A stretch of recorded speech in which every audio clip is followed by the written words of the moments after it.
अस्सलाम गाइस, कैसे आप सब लोग। आई होप आप सब खैरियत से होगे, अच्छे से अपना ख्याल रख रहे होगे।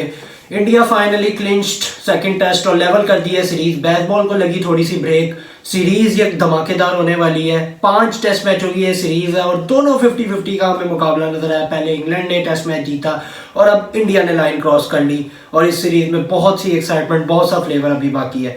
वीडियो को कर दे लाइक, चैनल कर दे सब्सक्राइब। बड़ी प्रिसाइजली मैं इस वीडियो में आया हूँ कि बड़ी प्रिसाइजली इसमें मैं अपना डेथ एनालिसिस लाया हूँ कि 3 मेजर टर्निंग पॉइंट्स थे जो इंडिया को इस मैच में, जिसमें इंडिया क्या कह सकते हैं हम के मैच को फिनिश करने में मदद दी। सबसे पहले तो यशस्वी जायसवाल की वो सेंचुरी। यशस्वी जायसवाल की सेंचुरी उस कॉन्टेक्स्ट में इतनी जरूरी है क्योंकि उधर दूसरे इंडियन बैटर्स जहां पे स्ट्रगल कर रहे थे एक पहले दिन की फ्लैट ट्रैक की पिच पे, वहां पे यशस्वी जायसवाल ने उधर अपने स्किल को यूटिलाइज किया, अपने शॉट्स को यूटिलाइज किया, अपने शॉट्स को अप्लाई किया, अपने आप को अप्लाई किया और जिस मेथड और जिस पॉजिटिव इंटेंट के साथ यशस्वी जायसवाल है यार, it was a treat to watch. A man, a kid, अभी तो यंग मैन ही कहना पड़ेगा, अ 22-year-old यंग मैन, जहां झारखंड से आना, किस जगह इंडिया के उस रूट से आ रहा है जहां पे क्रिकेट का नामो निशान नहीं है, फिर पानी पूरी बेचना और फिर अब आके टेस्ट क्रिकेट में अपना नाम बनाना। और ये नहीं कि एक सेंचुरी की, फिर उसको कन्वर्ट किया 150 में, फिर उसको डबल 100 में कन्वर्ट किया। वो एक बहुत बड़ी लेसन था यंगस्टर्स के लिए कि आप कैसे अपनी जो बड़ी सेंचुरी आप करते हो उसके बाद आप कन्वर्जन देखते हो। ज्यादातर हमें यंगस्टर से नहीं नजर आता ये, लेकिन यशस्वी जायसवाल से हमें नजर आया। दूसरा सबसे बड़ा टर्निंग पॉइंट जो इस मैच में मुझे नजर आया, जसप्रीत बुमराह। यार what a man he is, क्या बॉलर है। इंजरी के बाद और खतरनाक हमें नजर आ रहा है जसप्रीत बुमराह। ये सिस्टम की जीत है, ये बीसीसीआई की जीत है, ये जसप्रीत बुमराह की खुद की जीत है कि जब एशिया कप हार रहा था इंडिया, 2022 का T20, 2022 का वर्ल्ड कप हार रहा था, बुमराह की कमी महसूस हो रही थी। रोहित शर्मा से प्रेस कॉन्फ्रेंस में सवाल हो रहे थे कि बुमराह नहीं है। रोहित शर्मा ने उधर ही कह दिया था कि ठीक है हम हारेंगे, मसला नहीं, लेकिन बुमराह ने इंडिया को एक लॉन्गर टाइम ऑफ पीरियड के लिए सर्व करना है। हम फ्यूचर को देख रहे हैं जहां बुमराह 7-8-9 साल के लिए, हम ये नहीं देख रहे कि अभी हम बुमराह को खिला दें, उसका करियर रिस्क में डाल दें। और well done to BCCI, well done to Jasprit Bumrah. यार देखो, कंप्लीट पैकेज बॉलर है। एक होता है ना कि आप अपना 4 सेट ऑफ फास्ट बॉलर्स खिलाते हो, एक स्विंग करता है, एक पेस के साथ आता है, एक स्लोअर वन अच्छा करता है, एक कटर्स अच्छे करता है। ये बंदा कटर्स भी करता है, ये बंदा स्लोअर वन भी करता है, ये स्विंग भी करता है, ये रिवर्स स्विंग भी करता है, ये सीम भी करता है, ये यॉर्कर्स भी करता है, ये बाउंसर्स भी करता है। ये मैच के सिचुएशन के अकॉर्डिंग जो सा मर्जी पिच हो, ग्रीन टॉप हो, एशियन पिच हो, फ्लैट डेक हो, रैंक टर्नर हो, कोई भी डेक का प्ले हो, वहां पे जसप्रीत बुमराह अपना मैजिक क्रिएट करता है। और इधर से पता चलता है कि इस बंदे में कितना स्किल है और कितना पोटेंशियल है। और अपने आप को जब अप्लाई करता है और चीज़ों को एग्जीक्यूट करता है, and he deserves the credit which he has been through a lot in the recent past year। He was like, आपने देखा होगा कि बुमराह की आपको एनसीए में भी बड़ी ट्रेनिंग वीडियोस नजर आ रही थी। बड़ा घुराए रहते थे, बड़ा चुप रहते थे क्योंकि टीम हार रही थी, टीम आईसीसी में 2022 में नहीं जीत रही थी। एक अर्ज थी, एक हंगर थी कि जाना है, जाके कुछ करना, और हम सबको आज नजर आ रही है। So well done to Jasprit Bumrah, absolutely no doubt about that, a modern day great, the best Asian pacer right now playing। और एक और रिकॉर्ड बुमराह का आप सबको बताता चलूं कि वसीम अकरम के बाद बुमराह की सबसे ज्यादा एवरेज वाइज सेना में परफॉर्मेंसेज है। 23.16 की उनकी एवरेज है सेना में वसीम अकरम के बाद। सो इससे ज़्यादा और बड़ी क्या एप्रिसिएशन हो।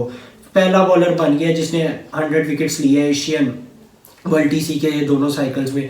सो he is getting the rewards जो उसने अपने करियर में अचीव किया, और ये अल्लाह ताला उन्हें ही इज्जत देता है जो मेहनती होते हैं, और बुमराह को इज्जत मिल रही है। तीसरे अगर मैं टर्निंग पॉइंट पे आ जाऊँ, जो सबसे क्रूशियल मुझे लगता है वो है जैक क्रॉली का एलबीडब्ल्यू और बेन स्टोक्स का रनआउट। आल्दो मुझे लगता है कि जैक क्रॉली का रनआउट जो एलबीडब्ल्यू था वो शायद इतना कोई आप कह सकते हैं क्लोज नहीं था। जैक क्रॉली का वो एलबीडब्ल्यू मेरे हिसाब से नेकेड आई से जो मुझे नजर आ रहा था वो नॉट आउट था। वो अब टेक्नोलॉजी का एरर हुआ, जो भी हुआ वो तो अब हमें नहीं पता। जैक क्रॉली उधर नॉट आउट करा रहे और बेन स्टोक्स का वो रन आउट। देखिए श्रेयस अय्यर ना कुछ बैटिंग से कर सके, कुछ बैटिंग से अपना इम्पैक्ट ना क्रिएट कर सके, लेकिन श्रेयस अय्यर की एक अच्छी बात थी कि उन्होंने जिस तरह फील्डिंग में इम्पैक्ट क्रिएट किया, पहले उन्होंने जैक क्रॉली का फर्स्ट इनिंग में वो जो कैच पकड़ा, और फिर जब ये इन्होंने अब रन आउट जो किया श्रेयस अय्यर ने बेन स्टोक्स को, बेन स्टोक्स आपको पता है वो इन सिचुएशंस का इंतजार कर रहा होता है कि जब सब कुछ डाउन एंड आउट हो जाए, अगेंस्ट द ऑड्स जाके सिंगल हैंडेड इनिंग्स खेलनी। और बेन स्टोक्स आप सबको पता है माहिर है उन चीज़ों का, किसी से ढकी छुपी बात नहीं है ये। और श्रेयस अय्यर का उस टाइम पे वो रन आउट आना वो एक बहुत बड़ा टर्निंग पॉइंट था। तो ये 3 टर्निंग पॉइंट्स थे जिसकी वजह से इंडिया टैंडम में खेल के अच्छा जीती। लेकिन इंग्लैंड ने बुरा नहीं खेला, वही फियरलेसनेस अप्रोच, वही बेसबॉल वाली अप्रोच के हम देखेंगे नहीं, हम हारे ड्रॉ करें, हम हारे जीते, हमें कोई, हमने सिर्फ जीत की तरफ जाना है, हमने सिर्फ अपने मेथड की तरफ जाना है। और इंग्लैंड का कैंप एंड में सबको पता है डाउन एंड आउट है। एंडरसन का एक चौका भी लग रहा है तो उधर से वो तालियां आ रही है, उधर प्रेज आ रही है, सब इंजॉय कर रहे हैं। So the main motive is to enjoy.